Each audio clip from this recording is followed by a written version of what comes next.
comment est-ce que l'organisme bancaire, comment est-ce qu'il fait pour adapter son offre, son produit?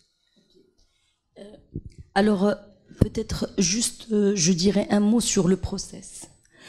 Au fait, aujourd'hui, l'hôtelier qui est intéressé par ce produit, qui souhaite faire de la rénovation ou de l'extension, il s'adresse tout d'abord à la plateforme de la SMIT. Et aujourd'hui, cette plateforme, en fait, c'est Berkad a parlé d'une plateforme totalement digitale, avec une liste. Donc, il y a une première inscription qui est faite au niveau de la SMIT. Et là, on parle d'accessibilité au programme.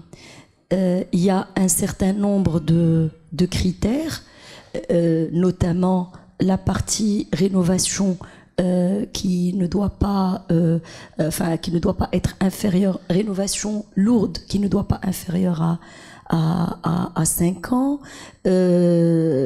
qu'il soit en fait sur le point fiscal et sur le plan à jour, voilà, sur la partie du CNSS. Donc ça, c'est des contrôles qui sont faits au niveau de la SMIT.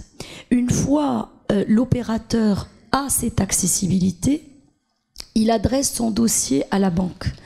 Et aujourd'hui, on a des échanges avec la SMIT qui nous donne, c'est-à-dire dès qu'il offre cette accessibilité à l'hôtelier, donc elle est communiquée à la banque. Et par la suite, la banque, je dirais que le processus devient complètement transparent pour le client parce qu'il s'adresse à la banque comme pour n'importe quel autre crédit.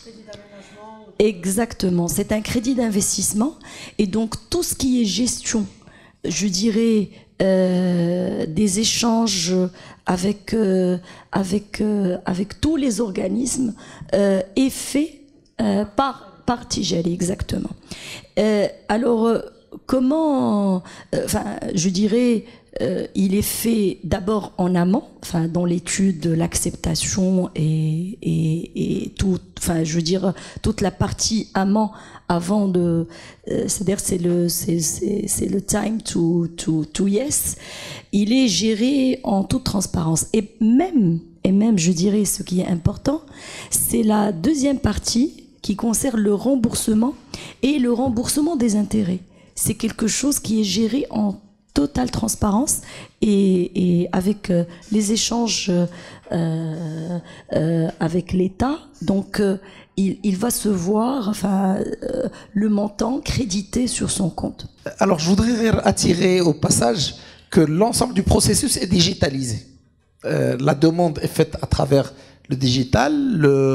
L'hôtelier ou l'entreprise touristique va regarder est-ce qu'elle est dans la liste ou pas. Nous avons mis une liste qui a été décidée. C'est important de le souligner parce qu'il y a cette dimension-là de transparence, de fiabilité du processus qui est importante à mettre en avant. Exactement. Alors il y a aussi, après, une fois que l'hôtelier s'inscrit, il y a des critères qui sont là, qui ont été réfléchis. Parce que, disons que si on veut faire de la mise à niveau, de l'amélioration de la qualité de service, on oriente cette qualité de l'offre dans ce sens. Et donc un travail d'ingénierie a été fait avec les équipes pour voir quels sont les éléments, les critères qu'il faut qu'on remplisse. Bien sûr, l'hôtelier est libre de choisir les critères qu'il veut, mais par exemple, on a introduit un élément qui est important, qui nous tient beaucoup à cœur, qui est la durabilité et le développement durable de cet hôtel, en partant par l'utilisation d'énergie renouvelable ou d'efficacité énergétique pour une meilleure consommation. Donc ça, c'est un élément